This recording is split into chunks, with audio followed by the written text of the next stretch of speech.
Good morning friends and welcome back to another vlog of @paribarik channel. It's a brand new day and a brand new vlog. সকাল সকাল মেঘলা weather, আজ সকাল থেকেই পুরো মেঘলা weather. আজকেও ঝড় বৃষ্টির পূর্বাভাস আছে, তো হতে পারে কালকেও হলো। তবে ওয়েদারটা ঠান্ডা এখন, এটাই একটা ভালো। সেই গরমের দাবদাহে আর মানুষকে জ্বলতে হচ্ছে না। এদিকে ওর পড়তে এসে গেছে, ও পড়াতে বসে গেছে। আমি সকালবেলায় উঠে গোপালকে সেবা দিয়েছি, ও বিছানা টিছানাগুলো তুলেছে, তারপরে ওদিকে ওর পড়াতে বসে গেছে। আমিও আমার পড়াতে বসে গেছিলাম ইউকে স্টুডেন্টটাকে। তো পড়ানো সব এখন কমপ্লিট হয়ে গেছে, এবার অফিসের কাজের দিকে যাব। আর ওর পড়ানো কমপ্লিট করে নিয়ে রান্নাবান্না এইসবের দিকে অবভিয়াসলি যাবে। দেখি ও কখন গুড মর্নিং করতে পারবে আমি এখনই বলতে পারছি না, কেননা যেহেতু বিজি আছে। তা আমি আপাতত তোমাদেরকে গুড মর্নিংটা বললাম, আর আজকের দিনটাকে এখান থেকে স্টার্ট করছি। দেখা যাক সারাটা দিন কীরকম কী কাটে। শুক্রবার আজকে একটু চাপ তো থাকবেই, কিন্তু আজকের দিনটা শেষ হলে আবার দুদিন শান্তি, সেটারই ওয়েট। এইটাই শুক্রবারের খারাপ দিক ভালো দিক দুটোই। এক হচ্ছে কাজের চাপ বেশি থাকে, দুই হচ্ছে আবার কালকে পরশু শান্তি পাওয়া যাবে। তো যাই হোক, এখন আপাতত গিয়ে আমি আমার কাজ টাজগুলো সব করি, তারপর তোমাদের সঙ্গে পরে কথা বলি। এদিকে ওর পড়ানো চলছে এখন, দেখতেই পাচ্ছ তোমরা, সব স্টুডেন্টরা পড়ছে। ও স্টিল নাও পড়াচ্ছে। আর এখনও দুটো স্টুডেন্ট রয়েছে যারা পড়ে যায়নি। মোটামুটি 11টা 10 বাজে। আর এদিকে আমি আমার কাজ করছি, আমার কাজগুলো আমি কমপ্লিট করছি। কাজের চাপ তো আমার আছেই।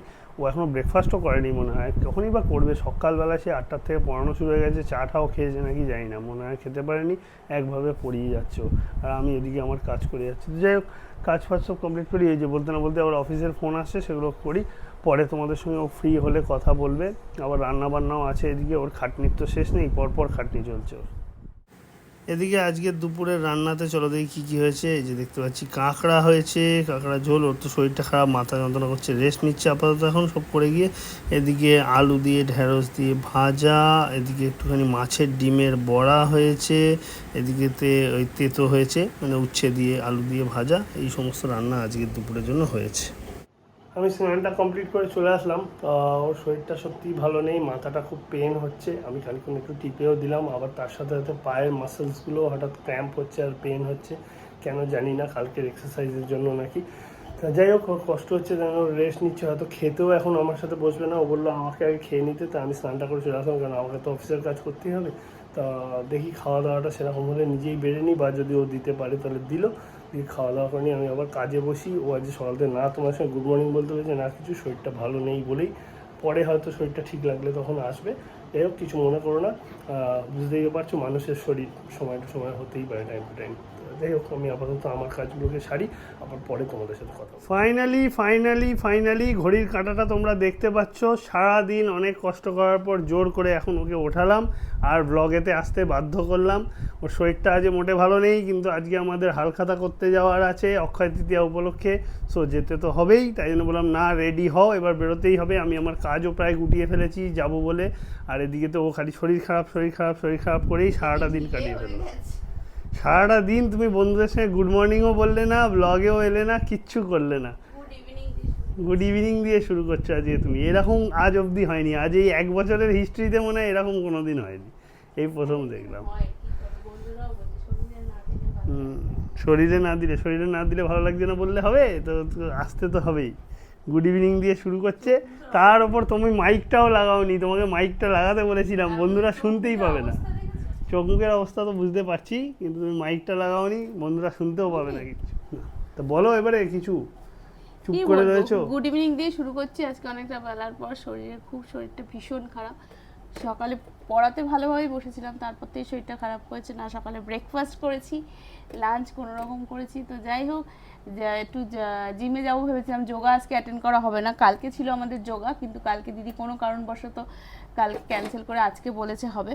তো আজকে তো আমার হবেই না যাওয়া। ভেবেছিলাম যে জিম করে নেব, যে তারপরে মানে হালকাতাতে যাব। তা শরীরের যা হাল হলো, তা সেক্ষেত্রে তো আর জিমটাও যেতে পারলাম না। ভেবেছিলাম যে যোগায় না যেতে পারি, সেই অল্টারনেটিভে তাহলে সকাল সকাল গিয়ে জিম করে আসবো, কিন্তু ওর আবার অফিসের একটা কাজ ছিল। আর আমারও শরীরটা যেহেতু ভালো না, যাবো করেও আর শরীরটা ম্যাচ করছে বলে আর যাওয়া হলো না। আর কি করব, আর জানাইও নি কাউকে, কারণ সবাই আজকে হয়তো যাবে। আর আমার শরীর যেহেতু ভালো নেই, আজকে আমার ভালোও লাগছে না। ফোন টোনও সেভাবে আমি কিচ্ছু দেখিনি, কে কী করেছে। মা দেখলাম 3-4 বার ফোন করেছে, ওর বান্ধবী ফোন করেছে, বান্ধবীর ফোনটা অবশ্য তখন একবার কথা হয়েছে ওর সাথে, তারপরে আর কথা হয়নি। তো ওখানেও যেতে হবে, কারণ ওর বাড়ির পাশেও আমার একটা জায়গাতে হালখাতার ব্যাপার আছে। তো যাই না, ও গেলেও পারতো, কিন্তু এখন আবার ও বলছে না তুমি চলো তুমি চলো, আর বারবার বান্ধবীও বলছে। সেদিন যার বান্ধবীর বাড়িতে গেছিলাম তোমরা দেখেছিলে, এবার দেখি তাই জন্যই যাবো, নইলে আবার তাড়াতাড়িও ফিরে আসতে হবে, কারণ ওয়েদারের অবস্থার তো কোনো ভরসা নেই, ওয়েদার যখন হাওয়া ছাড়ছে, সেই জন্যই তো সকাল সকাল গিয়ে সকাল সকাল চলে আসবে। এই এক কুর্তিটা বের করেছি, দেখো কুর্তিটা আমার সেলাই করা, তাও ঢিলে তাও ঢিলে। তাহলে কত রোগা হচ্ছে ম্যাডাম। কিন্তু ওই তো একটা জায়গাতে এসে আটকেছে, তারপরে তো আর কমছে না। হয়ে যাবে হয়ে যাবে হয়ে যাবে, চিন্তা করো না, সব হয়ে যাবে। এই দেখো দুজনেই হয়ে গেছি রেডি বেরোনোর জন্য। ভালো লাগছে দেখো মুখটা। ও ঠিক আছে, ঠিক হয়ে যাবে। এখন একটু শরীর খারাপ হয়েছে বলে এরকম লাগছে, ভালো লাগছে না কিছুই, কিন্তু বেরোতে হবে একান্তই, তাই জন্য বেরোচ্ছি দুজনেই। অবশ্যই সেই দিনটা এলো যেটা কিনা এই যে অক্ষয় তৃতীয়াটা খুব স্পেশাল দিন আমাদের কাছে।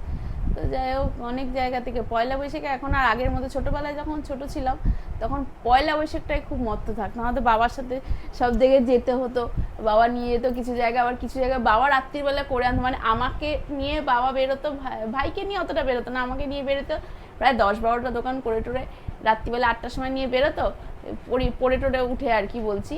তা না, অবশ্য সেই সময় তো পড়া থাকতো না, পয়লা বৈশাখের সময় রেজাল্টই বেরোতো না। তো যা বাবা নিয়ে বেরোতো, নিয়ে 10-12টা দোকানে আমাকে নিয়ে করে দিয়ে টিয়ে পাঠিয়ে, কারণ বাবার রাস্তায় দোকান ছিল জেনারেটার, আমার যেহেতু বাবার জেনারেটার ছিল জন্য বাবা আমার কাছে দিয়ে আমাকে বাড়ি পাঠিয়ে দিত। আর রাত্রিবেলা আবার কিছু দোকান বন্ধ করে বাবা কালেকশন করে, মানে হালখাতা করে টোরে নিয়ে আসতে, মানে খুব মজা টজা হতো। আর এখন সেসব কি, আর পয়লা বৈশাখে এখন কিছু হয়ও না।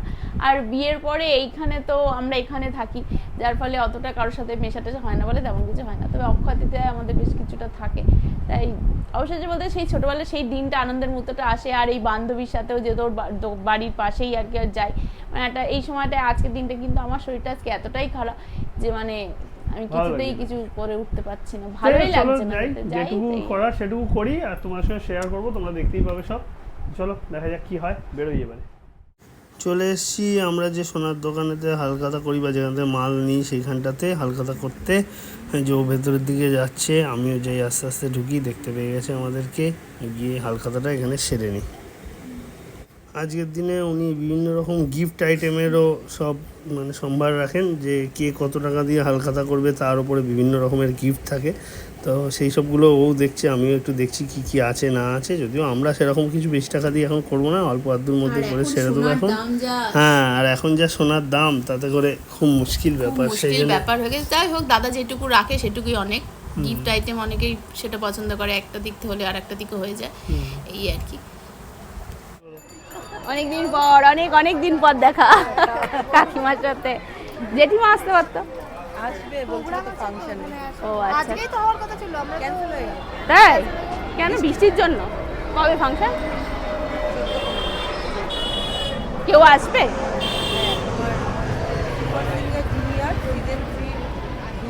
চলে আসবে দেখতে। আমার তো হ্যাঁ রাত্রির হয়ে যায়, আমরা একটু দেখবো। ঠিক আছে, আমরা দেখি তো, সবসময় দেখি। হ্যাঁ দেখ। ও আচ্ছা, ব্লগের কথা বলছো? আমি যে ফাংশন দেখতে আসবো। না ব্লগের কথা। তুই চলে আসিস জেঠিমার সাথে। আমি দেখি আসবো, আমি আসলে কথা দিয়ে যাচ্ছি, এবার আসবো 13 তারিখে, এবার 14 তারিখ 15 তারিখে শরীর ভালো থাকে আসবো বললাম আমি। ঠিক আছে, যাও তাহলে, যাও তুমি ঝুলতে যাও। হ্যাঁ পরে দেখা হবে। আসলাম না? হ্যাঁ হ্যাঁ হ্যাঁ হ্যাঁ।